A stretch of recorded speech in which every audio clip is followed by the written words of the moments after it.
Estamos aquí en el Club de Lectura Rural, que es una iniciativa de justicia alimentaria, es un proyecto financiado por la Diputación Provincial de Zaragoza y hoy nos estrenamos con Agustín Montero, que nos va a presentar su libro De pastor a emprendedor del balcón del Pirineo, la vida de Marino Raval, que es un libro autoeditado.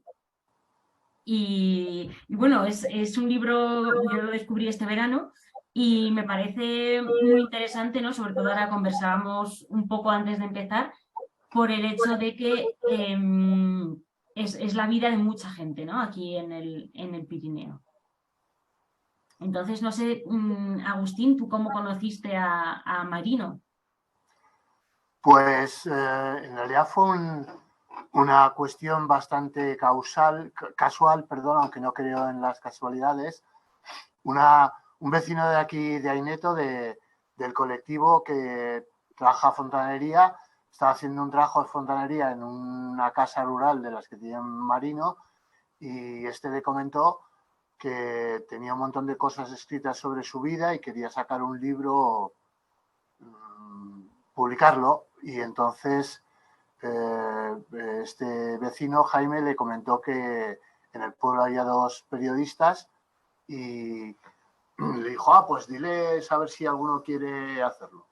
Me pasó Jaime el contacto telefónico, yo quedé con Marino, hablé con él por teléfono, quedé con él un día en Xavi y estuvimos charlando y me trajo, bueno, una bolsa llena de estos blocs de espiral grandes, de cuadraditos o de líneas, Sí. donde tenía él escritas un montón de cosas sobre su vida y pensamientos y un montón de recuerdos. Y lo que me llamó la atención y me motivó a hacer el trabajo fue que, por lo que me contaba de su vida, pues era eso, un poco la vida de una persona que había vivido todos los cambios que se han producido en este entorno rural desde mediados del siglo pasado hasta la actualidad, ¿no? Y como me pareció interesante y era una persona bastante agradable, pues me puse manos a la obra. En un principio no habíamos pensado en autoeditar el libro, sino que nos movimos por la comarca del Sobrarbe, estuvimos hablando con el Centro de Estudios del Sobrarbe y con la comarca, y en principio el Centro de Estudios del Sobrarbe parecía interesado en publicarlo porque ellos publican de vez en cuando libros que tienen un poco que ver con esta historia y parecían interesados, pero llegado el momento que fue pues a finales del 2021, pues de repente, cuando ya estaba todo el libro hecho con las fotos y todo, dijeron que no tenían presupuesto, que por cuestiones de la COVID, que fue un punto así que tuvimos que pasar, pues que no podían editarlo y publicarlo. Entonces, como ya estábamos lanzados, pues decidimos asumir el riesgo de autoeditar el libro, de autopublicarlo y tiramos para adelante. Yo me metí en el mundo de conseguir los permisos, el depósito de la propiedad, el depósito legal, el ISBN y todas estas cosas que me trajeron un poco de calle porque yo no tenía experiencia. Pero bueno, al final conseguimos a comienzos del año pasado pues publicarlo y bueno, este es el libro, no sé si se ve un poco, sí, un poco para que lo vea la gente. Y bueno, es un librito de 110 páginas más o menos. Y aquí está. Y bueno, pues no sé si no se me ocurre comentar ninguna cosa más. Prefiero que intervengáis vosotras. Bueno, cualquier persona que quiera nos puede ir haciendo preguntas a través del chat y las iremos haciendo en directo.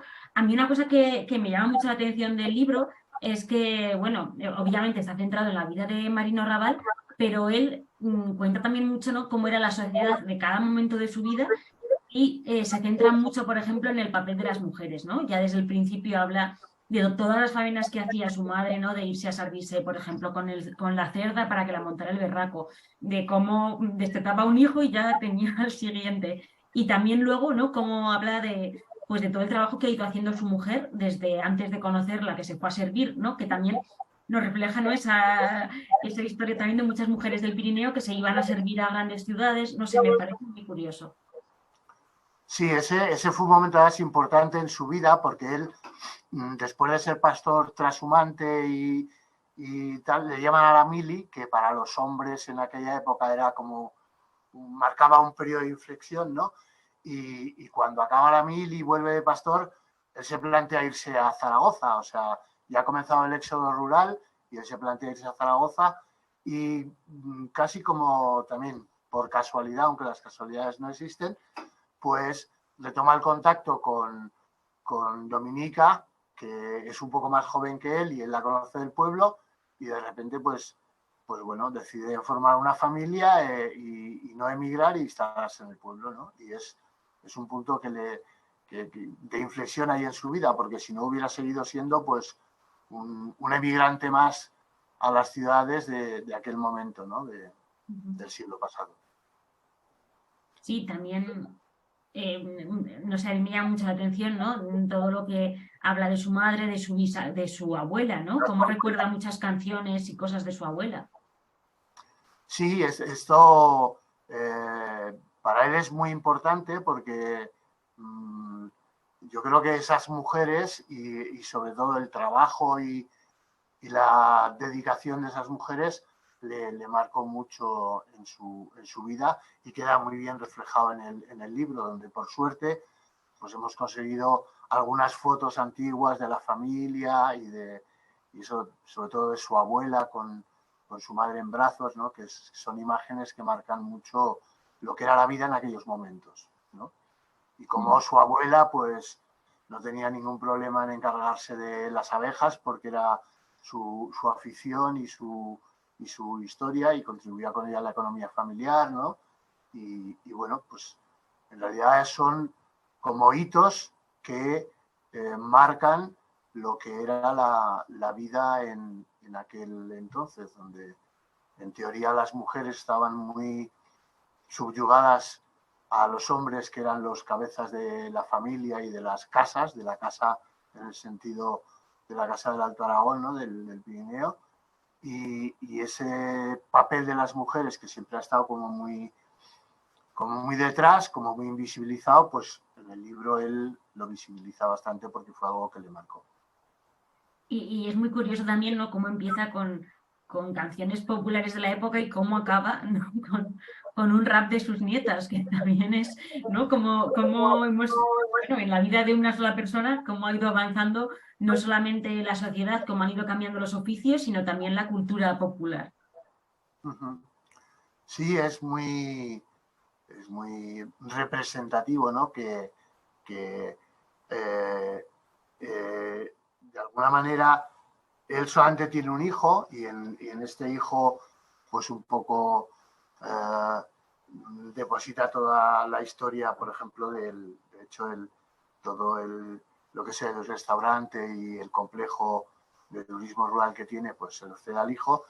Y él cuando habla de sus nietas, pues por una parte tiene como mucho cariño hacia ellas, pero por otra parte tiene una visión, digamos, un poco pesimista, porque cree que ellas ya viven en otro mundo y no van a ser capaces de entender el mundo que él vivió. Sin embargo, la familia sigue viviendo en el pueblo y yo conozco a las nietas, ¿no?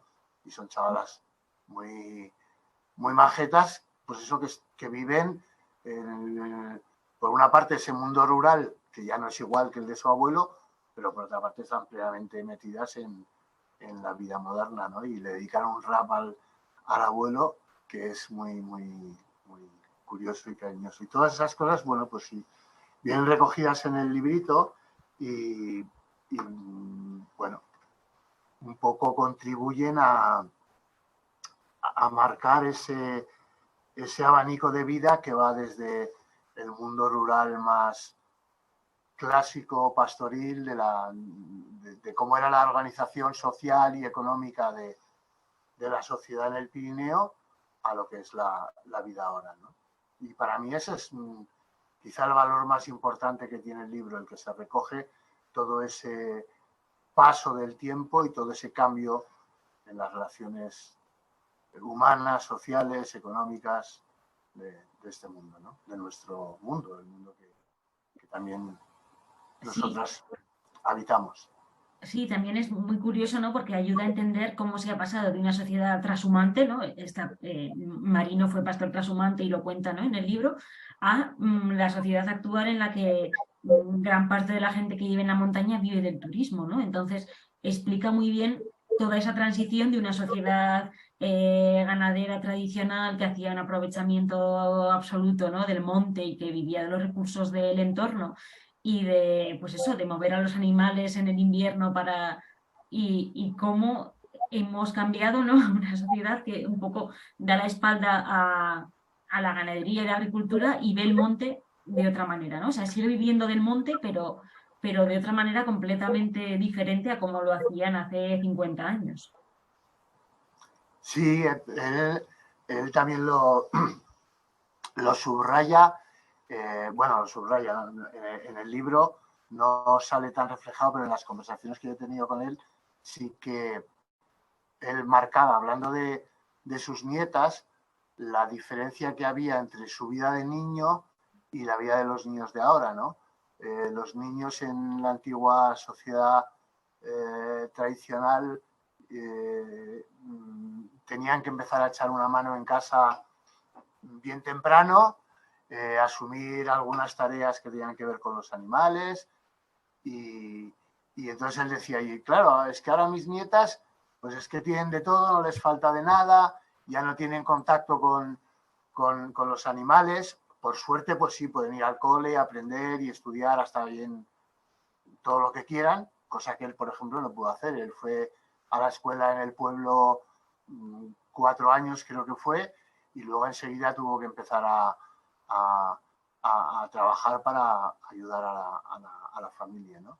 Y eso es otra de las cosas que podemos observar que han cambiado mucho en el mundo, ¿no? En el mundo y para bien, quiero decir que él a veces lo que lamentaba era que igual sus nietas pues no supieran darle el valor a las cosas como él en su infancia les daba, ¿no? Porque una de las cosas que cuenta, por ejemplo, es que estuvieron recogiendo algo después de la cosecha, no sé qué, y con lo que sacaron, pues su padre les compró una tableta de chocolate que se la comieron y era para él era aquello como para él y sus hermanos, era como, qué disfrute, qué lujo, ¿no? Y era así, es decir, se vivía en una economía muy de lo que había, de eso, y cualquier cosa que hubiera que comprar era algo que suponía un recargo a la economía familiar, ¿no? Entonces, esos pequeños detalles, como por ejemplo puede ser el de la tableta de chocolate, pues eran muy, muy significativos e importantes para ellos. ¿Y cuánto tiempo estuviste conversando con Marino para poder estructurar? Porque claro, yo imagino que él se fue con esos cuadernos, ¿no? Pero luego pues poner orden a todo eso y narrarlo de una manera que la gente pueda entender desde fuera bien la vida de este hombre y un poco sensibilizarse, ¿no? O bueno, más que sensibilizarse, sentirse identificado con alguien que lleva una vida, que ha llevado una vida completamente distinta a la que llevamos ahora, pues no sé, ¿cómo fue un poco ese trabajo? Pues ya, el trabajo fue complicado porque además la pandemia estuvo por medio y eso nos retrasó bastante, ¿no? Porque en un principio yo pues recogí todo lo que pude de su vida de los cuadernos, pero había algunas historias y cosas que eran un poco contradictorias o que yo no entendía bien, porque claro, él escribía a mano y escribía con muchas palabras de aragonés, ¿no? Entonces había cosas que yo no entendía. Entonces, en un primer momento, yo iba, le planteé un poco el esquema que veía así general del libro y luego fuimos entrando en los distintos capítulos y yo todas las cosas que tenía dudas o que no tenía claras, pues las aclaraba con él. A veces quedábamos en Sabiñánigo porque él, pues por su vida, pues viaja a Sabiñánigo, digamos, bastantes veces, y otras veces directamente me fui a su casa en Buesa, y allí pues nos pegábamos pues largas tardes poniendo en limpio cosas que no estaban claras o que no tenía yo claras de cómo ponerlas, plantearlas en el libro, ¿no? Entonces fue un trabajo que la pandemia nos cortó un poco, porque claro, en el momento de la pandemia pues ya no nos podíamos ver, o no nos podíamos ver tanto, y era un poco complicado. Entonces, algunas veces, a través del correo electrónico de su hijo, pues yo le planteaba dudas y cosas, y luego hablábamos por teléfono, y así poco a poco pues fuimos dándole forma al libro, ¿no? Él tenía también, por ejemplo, mucho interés porque estaba muy orgulloso de ello, ¿no? Que, bueno, aparte de pastor, pues él empezó, la primera casa rural que tuvieron fueron unos apartamentos en una casa antigua de su familia en el pueblo, ¿no? Y entonces él pues empezó a trabajar con amigos y conocidos el tema de la construcción, y entonces una de las cosas que más le gustaban era hacer chimeneas.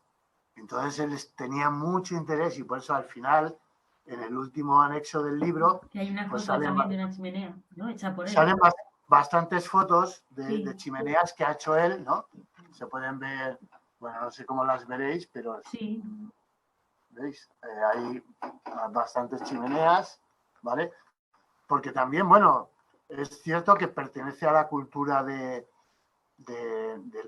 Pirineo y del Prepirineo, las chimeneas de Tosca con los espantabrujas arriba, y entonces, bueno, pues es otra característica de esa sociedad en la cual, pues, las personas de la casa, de la familia, pues tenían que arreglar tejados, hacer chimeneas, también en la forma que antiguamente se construía, que normalmente a la casa principal se le iban adosando otros elementos que hacían falta, que se iban añadiendo a la casa principal, que está centrada en el hogar, ¿no? y en la chimenea del hogar.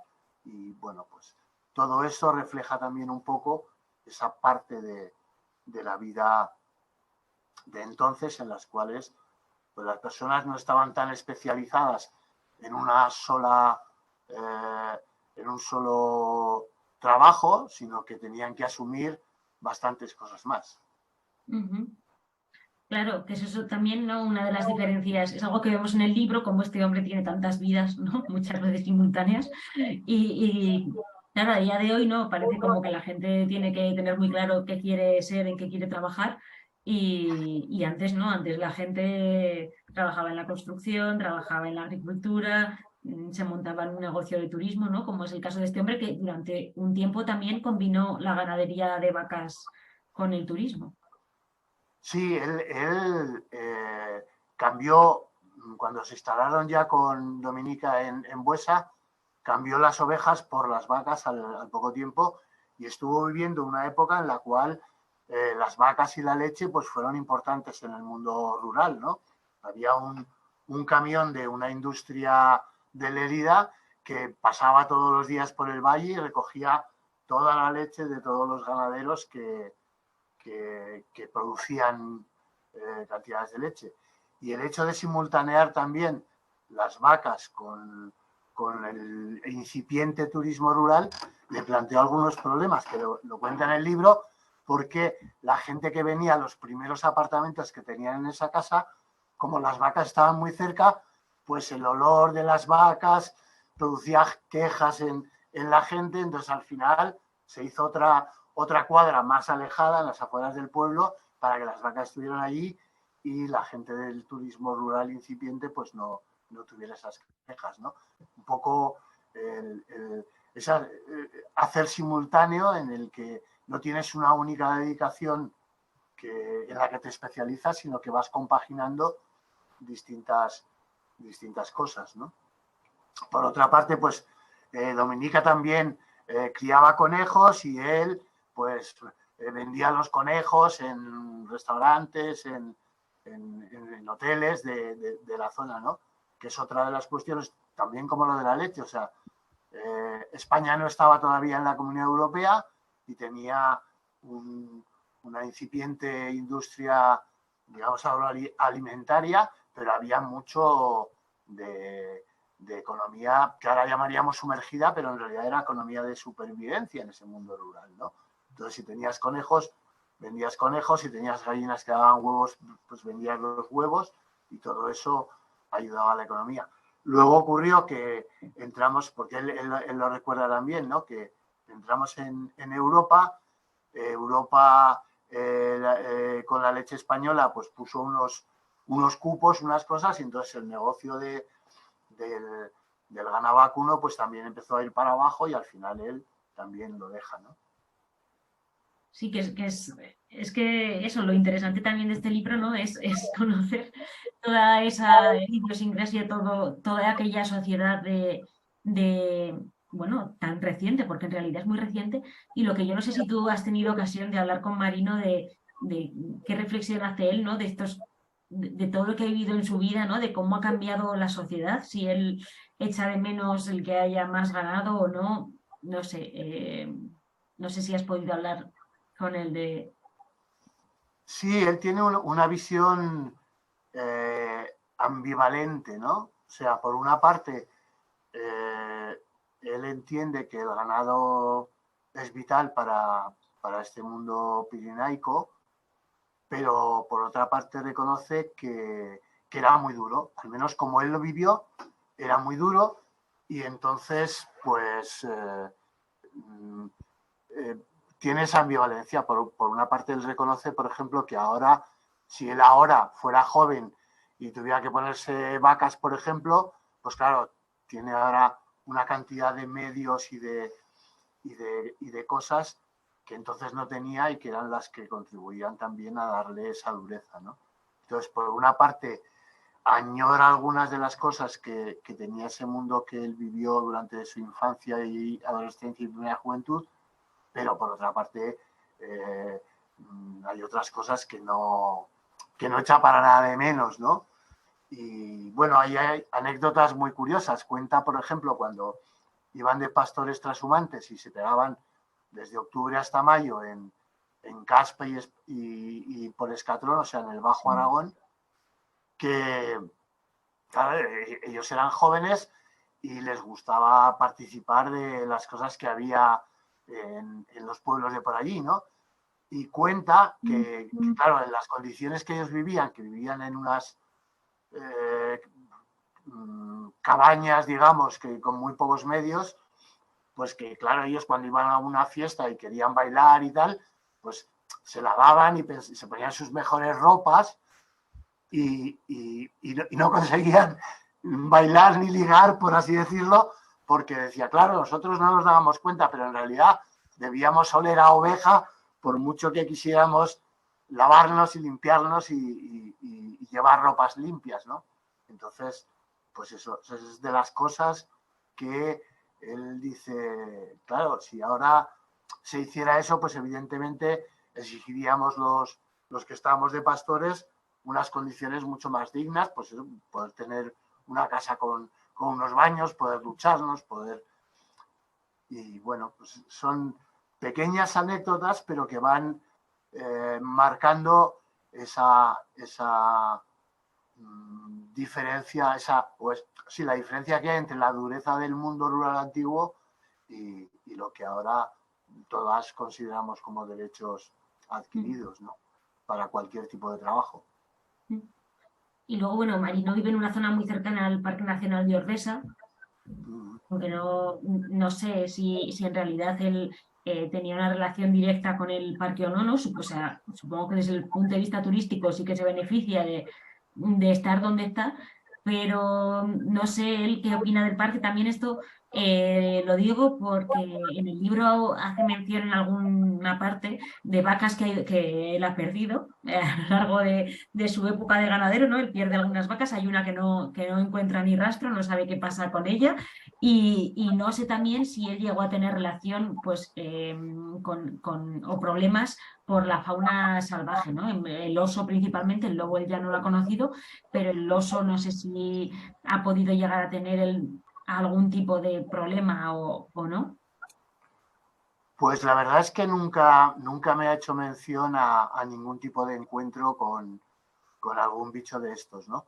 Eh, Él, cuando tenía las vacas, subía en verano las vacas a puerto, pero no a Ordesa, sino a Bujaruelo. Vale. Entonces, también en el libro aparece, porque estas son las cosas que le gusta a Marino, que es hacer dibujos, ¿no? Sí.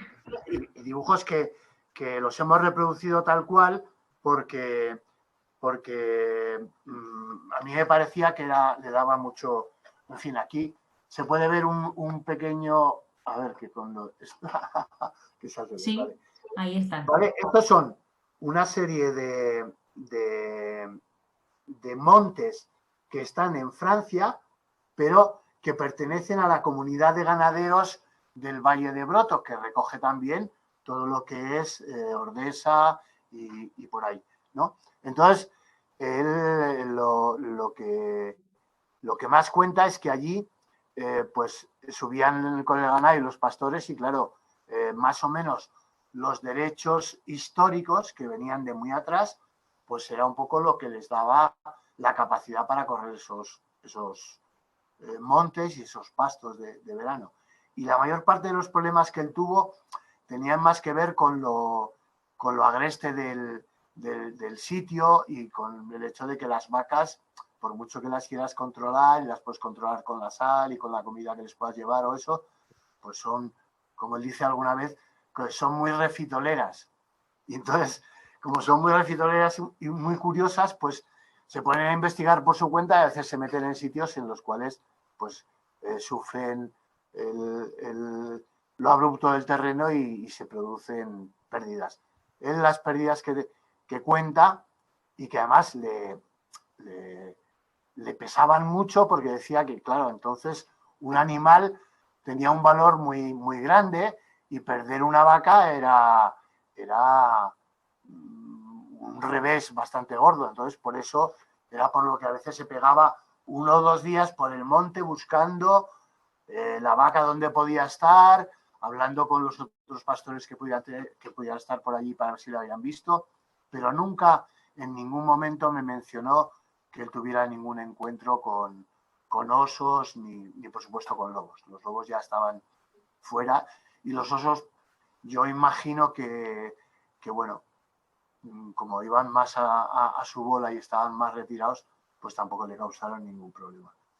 Lo que también es gracioso, bueno, o curioso, que él cuenta de cuando era un chaval, debía tener 10 u 11 años, se fueron con su tío a Francia por el monte a comprar esquilas, porque las esquilas eran más baratas en Francia, pero claro, traerlas suponía hacer un contrabando. Entonces, a su tío lo que se le ocurre es decirle, mira, ahora que ya tenemos las esquilas, que hemos entrado por San Nicolás de Bujaruelo, tú te vas por no sé qué montes y tal al pueblo con las esquilas y yo bajo por el camino normal porque pues me encontraré con la pareja de la Guardia Civil, pero como no llevaré nada encima, no me podrán decir nada. Y así es como a él le tocó, pues eso, con 11 o 12 años, pues desde Francia al pueblo, ir con el zurrón lleno de las esquilas para entonces las ovejas. Sí, qué Y historias, ¿eh? otra cosa, Sí, sí. otra de las cosas bueno, ahora ya no hay fronteras, pero durante muchos años estaba la frontera que para la gente de allí tampoco era algo muy real. Y entonces, pues había intercambios, contrabando, bueno, de estas cosas que, bueno, si tú sabías que era más fácil y más barato comprar las esquilas en Francia, pues te ibas por el monte, comprabas las esquilas, las pagabas y te las traías para casa sin declarar en la aduana y sin que te pillara la Guardia Civil, porque si te pillaban te podían acusar de contrabando, ¿no? Sí, sí. Y bueno, mencionabas los dibujos de Marino, pero también, bueno, hace muchos mapas, ¿no? Que es algo Sí, también que es muy interesante por toda esos patronímicos que se están perdiendo, que las nuevas generaciones ya no saben cómo, ¿no? Cómo se llama cada monte, cada pardina, y él, bueno, a lo largo del libro va mencionando distintas pardinas, distintos nombres de montes y demás, pero es impresionante, ¿no? También cómo lo tiene todo recopilado y cómo se recoge en el libro. Sí, claro, ese era uno de los valores que a mí me interesaba que no se perdieran. Todo esto es una cultura tradicional popular que cuando muera Marino pues desaparecerá porque ya él es de los pocos que quedan que tuviera ese conocimiento y desde luego su hijo, sus nietas, pues ya tienen un conocimiento mucho más superficial de todo su entorno, porque para su momento y su vida conocer el entorno era básico, o sea, tú subías el ganado a un sitio, podías saber más o menos por dónde se movía, pero tenías que controlar toda la zona para saber si cuando ibas a buscarlas no estaban allí, pues por dónde se podía haber movido, dónde estaban las fuentes, para dónde podían ir a beber, dónde estaban los pasos buenos y los pasos malos, para que no se metieran por los pasos malos. Entonces, todo ese saber, todo ese tener en la cabeza los nombres y las características de cada trozo de monte, pues es algo que bueno, está ahí recogido en el libro y me parece a mí un saber tradicional que si no se perderá o se Totalmente. hubiera perdido. Ujú. Igual que el saber dónde acaban los derechos de monte de un valle y empiezan los del siguiente, ¿no? De hasta dónde pastaban los del Valle de Broto y él tenía de vecino a un pastor de Panticosa, pero ya él tenía derecho a Ya era, pasar Valle, por ahí para... ya era en el Valle de Tena, entonces ya pues, y claro, todas esas cosas eran muy importantes también porque hay que tener en cuenta que el monte en aquella época estaba muchísimo menos vallado y separado de lo que está ahora. Ahora hay muchos espacios de monte que están vallados, entonces lo que antes se producía es que el ganado que pasaba mucho tiempo libre en esos montes, pues podía pasarse de un lugar a otro. Y claro, si se metían tus ovejas o tus vacas en montes que pertenecían los derechos de pasto a gente del Valle de Tena, pues había que limar ahí había que hablar con los pastores del otro lado, explicarles, preguntarles, disculparse y saber también pues que cuando ocurriera el mismo hecho a la inversa, que también ocurría naturalmente, pues bueno, que eran cosas de la vida de los pastores y de la vida, sí, de la ganadería extensiva que siempre ha existido en estos montes y en estos valles, ¿no? Y eso también era una forma de socialización, ¿no? De intercambiar lo que eran las formas y los modos de unos valles con los de otros valles, porque ahora nos movemos con mucha rapidez con bastante rapidez de un sitio para otro, pero entonces hay que tener en cuenta que las carreteras y los vehículos para moverse eran otra cosa y entonces pues es muy probable que con ese pastor del Valle de Tena con el que tenía relación, pues nunca se vieran ni en su pueblo ni en el del otro, ¿no? Sino que se veían en el monte y su relación era muy directa, no se mandaban mensajes por el WhatsApp como pueden hacer ahora, ¿no? Ni coincidían de fiesta tampoco, ¿no? Era No, no, solamente no. en el trabajo, en el monte, vigilando a las ovejas, al ganado. Sí, porque eso es otra de las características que ahora se nos olvida, ¿no? Y es que antes la vida estaba muy centrada en el valle, en la comunidad del valle, que estaba compuesta por diferentes pueblos. Estaban luego las asociaciones de los ganaderos que, de alguna manera, y desde la sociedad civil, eran los que controlaban los usos y utilizaciones de ese valor del monte para pastos y todo eso eh, se ceñía mucho a lo que era el valle donde estaba tu pueblo y ahí prácticamente era donde hacías toda tu vida. Era muy difícil el contactar con otros valles que teóricamente, además en el Pirineo, que son valles axiales de norte a sur, pues el valle de al lado está separado por unos montes, pero para ir al pueblo que está, pues no sé, para irte a Viescas en el Valle de Tena, pues con el coche era prácticamente una especie de viaje de Road Movie que daría para una película, porque entonces, como él decía, ¿no?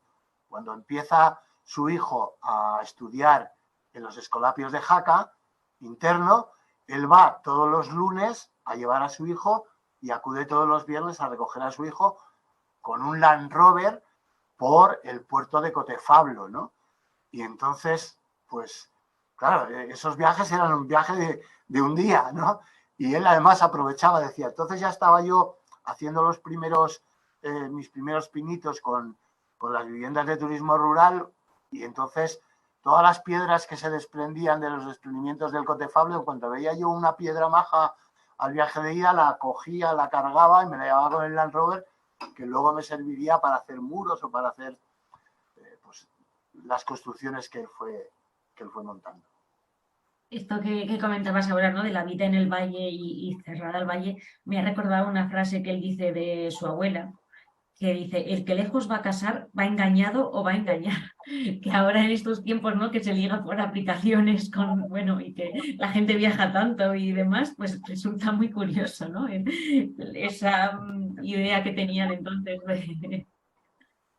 Claro, al ser la vida tan cerrada en lo que eran los valles, pues gente de otro valle era como otro mundo, y cuando se daba la circunstancia de que alguien iba a casar tan lejos, claro, la gente del valle decía, uy, que se va tan lejos a casarse y que igual se va a vivir donde la familia de ella o viceversa, ¿no? Pues eran como grandes aventuras, ¿no? Y esa mentalidad como muy precavida de la gente del monte, pues se resume en ese refrán que has comentado, que decía su abuela, ¿no? Bueno, recuerdo que si alguien tiene preguntas que hacer, las puede hacer por el chat. Veo que hay gente conectada, pero nadie se anima a hacer preguntas.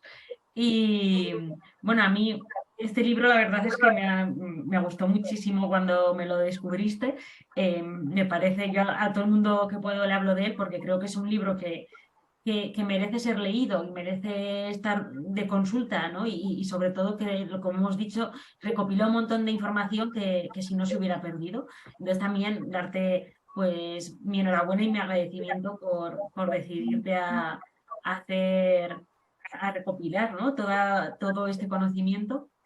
Y bueno, no sé ahora si tienes otros proyectos entre manos o no, o si se pueden contar o no.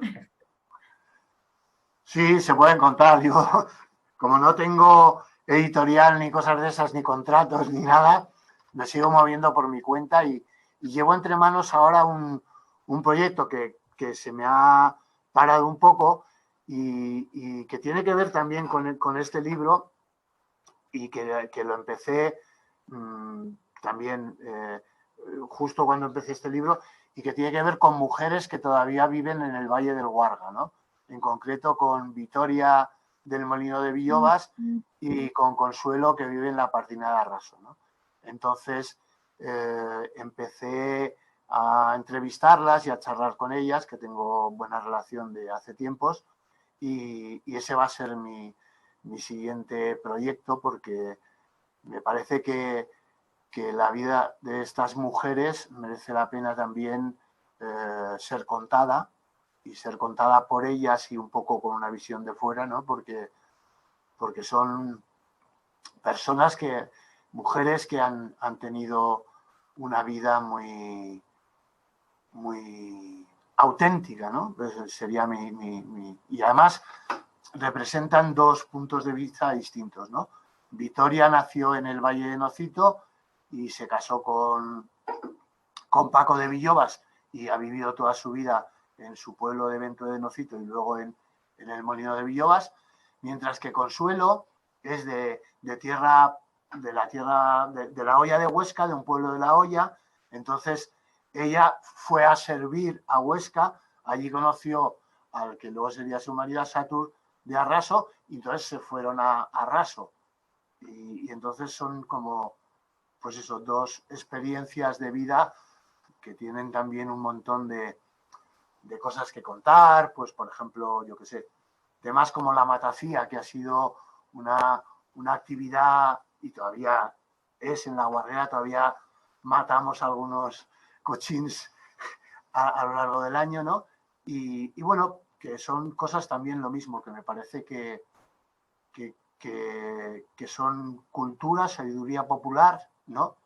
Y que hay que recogerlas porque estas mujeres ya son también personas mayores y cuando ya desaparezcan, pues seguramente todo eso se habrá perdido, ¿no? Y ahí ese es mi proyecto, estoy en ello. Ahora, pues Vitoria a finales del año pasado sufrió una caída, tuvo problemas, ha estado en Huesca en casa de su hija recuperándose y ahora ha vuelto otra vez al Molino y bueno, espero retomar el tema con ella y también con Consuelo y no sé cómo. Bueno, es lento, el trabajo este es un trabajo lento también porque yo tengo mucho respeto por las personas con las que estoy trabajando y el ritmo suyo y el ritmo del mundo rural no tiene nada que ver con las prisas que a veces tiene o puede tener el mundo en la ciudad o el mundo editorial, ¿no? Entonces, bueno, yo es un trabajo que supongo que me llevará un par de años y espero al final pues poder publicar, pues yo qué sé, pues si estamos pues para el 25 o a finales del 24, pues igual tengo este nuevo libro ya para publicar y ya veré si consigo algunas ayudas para la publicación. Pues quedaremos pendientes porque la verdad es que yo ya tengo muchas ganas de leerlo. Y aún no está escrito, pero yo ya estoy deseando leerlo porque pinta muy bien. Y lo que no hemos dicho es dónde se puede conseguir el libro el de la vida de Marino Raval. Pues Marino es el que se ha encargado de llevarlo a las librerías y tal, pero yo sí que sé que está en Sabiñánigo, en Monimar, y en Sabiñánigo también está en el kiosco Serrablo, que está al comienzo de la calle Serrablo, y ahí se puede comprar. Sé que hay otros lugares, pero son del Sobrarbe y no creo que en Voltaya y en Ainsa también se puede conseguir, ¿no? Yo lo he visto en Jaca en una papelería también. Puede ser también, por eso, sí, son sitios, en fin, y si no, pues nos lo podéis pedir por correo electrónico a Marino, a mí, y os lo enviamos donde haga falta, que también está. Y otra cosita que quería comentar, ¿Sí? que no tiene que ver con este libro ni con el proyecto que tengo, es por otra de mis facetas como escritor o como escribidor, más que nada. Y es que yo escribo poesía desde hace mucho tiempo, ¿no? Y me he autoeditado un par de libros y ahora estoy también que quiero publicar este año otro libro de poesía con fotos de una amiga, fotos en blanco y negro, y que se titulará El hombre que ahora soy, se titula El hombre que ahora soy. Y bueno, pues ahora este ya está acabado y estoy ya buscando la manera de publicarlo. Así que Pues es desde posible que para este aquí. año tenga ese otro y bueno, no tengáis que esperar tanto si seguís con el club de lectura para que podamos volver a vernos. Pues estaremos esperando el poder presentarlo y hacemos un llamamiento a las editoriales de poesía a que se animen a publicarlo, ¿no? Y bueno, y sí, también muchas ganas de leer ese libro. Y luego decir también que Agus pertenece a un colectivo que es Artiboraín, que si quieres también aprovechar y presentarlo, ¿no? Y presentar un poco el proyecto de Aineto. Bueno, pues yo digamos que soy de Huesca, pero luego me fui a Madrid a estudiar y viviendo en Madrid, justo al final de la dictadura, pues tenía una militancia política, digamos, fuerte, muy de izquierdas, y la transición fue un poco una especie de chasco, ¿no? Pensábamos que íbamos a hacer la revolución en España y en el mundo, y luego la realidad nos puso en nuestro sitio. Entonces fue cuando con un grupo de colegas pensamos que igual era más importante hacer una revolución o un cambio personal y colectivo, porque éramos muy de colectivo, y entonces empezamos a buscar lugares en toda la geografía de España. Y yo conocí a La Guarguera porque siendo Boy Scout en Huesca, pues me había pateado muchos valles y conocía Aineto y conocía algunos pueblos. Y finalmente, pues, de esas casualidades que son causalidades, pues al final conseguimos instalarlos en Aineto, que era un pueblo de la DGA, en principio sin ningún tipo de papeles ni nada, pero al cabo del tiempo, de 6 años de vivir en Aineto, pues conseguimos un acuerdo con la DGA que no se ciñó solamente al proyecto de Aineto, sino que también pues, tuvo concreción en Artosilla, que está en La Guarguera, en Ibor, que está en la Galleguera, más cerca de Sabiñánigo, y luego últimamente, a final del siglo XX, se unió Solanilla, donde fue a parar gente que vivió la experiencia de Sasé y el desalojo de Sasé. Entonces es un proyecto de repoblación. Conseguimos también tener una escuelica que sigue abierta desde el 88. Vienen niños de los pueblos de la zona y bueno, pues es un proyecto neorural. Nosotros no somos rurales, no venimos de familias del mundo rural, pero sí que hemos querido retomar esta vida más en contacto con la naturaleza, con la tierra, con los animales. Y entonces, bueno, pues llevamos un proyecto colectivo que fue comunitario durante los 10 primeros años, pero que ahora es colectivo, lo cual significa que en un principio teníamos una sola economía común, pero luego pues tuvimos una crisis a finales de los 80, mediados de los 90, y ahora somos un colectivo donde hay una pequeña parte de economía común y luego las economías más particulares por familias o por grupos de intereses.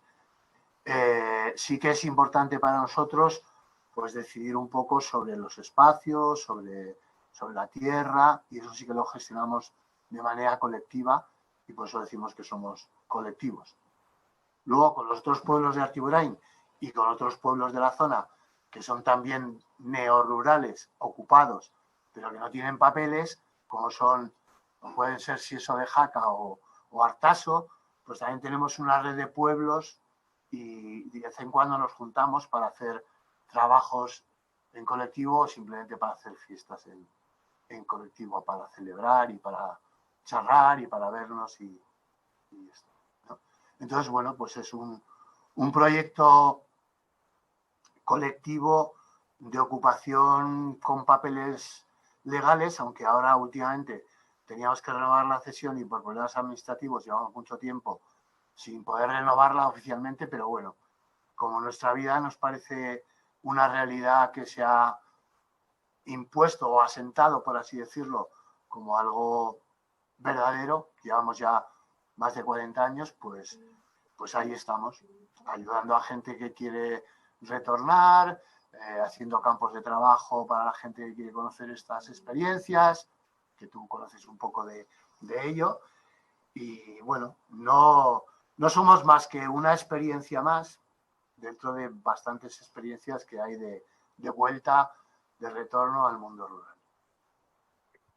Pues muy interesante, la verdad es que es la gente que tenga la oportunidad de visitar, bueno, Aineto, Artosilla o Sieso de Jaca, ¿no? O cualquiera de estos pueblos, pues la verdad es que es muy interesante. Tú decías que no sois rurales, yo creo que en muchos casos sois más rurales que mucha gente rural, pero es verdad, no venís de familia rural, sino que la diferencia es eso, ¿no? Que sois gente que habéis llegado al territorio. Bueno, ahora ya vais incluso por la tercera generación, entonces esos ya no pueden decir que son neorurales, pero bueno, que son pueblos que han quedado deshabitados y a los que ha vuelto la vida porque ha llegado gente nueva al territorio.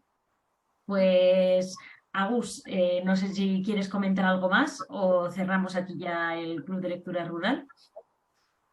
No sé si hay alguna cuestión, alguna pregunta, algún interés. No Me veo nada en sale, el chat. me sale que hay gente conectada, pero por lo que sea, no he estado escribiendo también en el chat, pero por lo que sea no se animan a preguntar. Así que, bueno, de todas maneras, siempre pueden, pues, por email o lo que sea, si tienen alguna pregunta, hacérnosla llegar.